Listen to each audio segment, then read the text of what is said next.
Stand by. We have a key race alert right now. New numbers have just come in. In Pennsylvania, Biden has increased his lead over Trump right now, 30,908. Biden has 49.6%. Trump has 49.1%. The lead has gone up by a little bit, around 2,000 right now. John King, go ahead. Let's go, Wolf. I want to walk through these numbers here of what just came in, and I'll write them out for you here. This is from Philadelphia, as we said.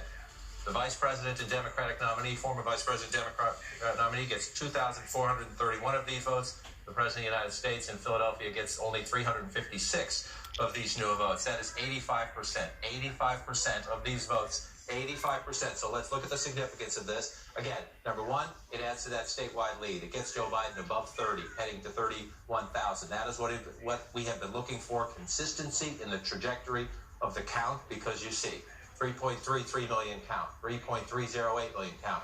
Now you have Joe Biden with a 30,000 vote lead. These new votes are coming to us. Just talking to Kate Baldwin, she's right here in the city of Philadelphia. I'll move this down a little bit. Again, what are you looking for as you go through these metrics? Joe Biden gets 85% of this new batch of ballots, just shy of 3,000 votes. He gets 85%. Well, he's been getting 81% when you round up in Philadelphia. So what are we looking for as we go? Is Joe Biden at that decisive moment?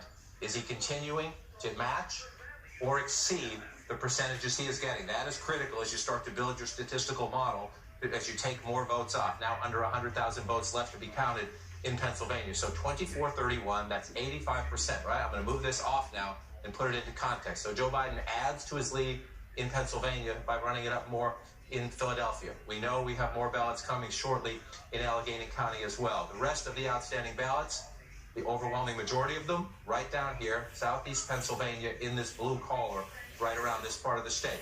Wolf, as you look at these numbers right now, you're building and building and building. After 4 long, tense days, we've reached a historic moment in this election. We can now project the winner of the presidential race. CNN projects Joseph R. Biden Jr. is elected the 46th president of the United States, winning the White House and denying President Trump a second term. We're able to make this projection because CNN projects Biden wins Pennsylvania, the former vice president, in his third run for the highest office, pulling off a rare defeat of a sitting commander-in-chief.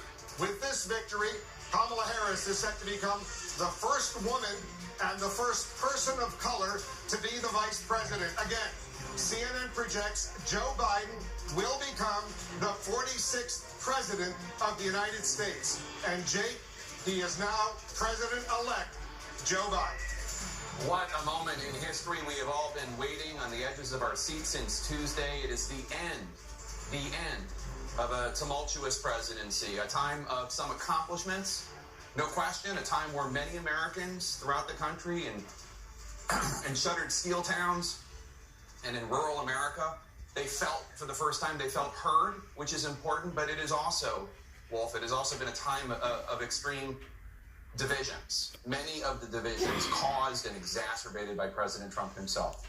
It's been a time of several significant and utterly avoidable failures, most tragically, of course, the unwillingness to respect facts and science and do everything that could be done to save lives during a pandemic. It has been a time where truth and fact were treated with disdain. It is a time of cruelty, where official inhumanity, such as child separation, became the official shameful policy of the United States. But now the Trump presidency is coming to an end, with so many squandered opportunities and ruined potential, but also an era of just plain meanness. It must be said, to paraphrase President Ford, for tens of millions of our fellow Americans, their long national nightmare is over. Deanna? And let's talk about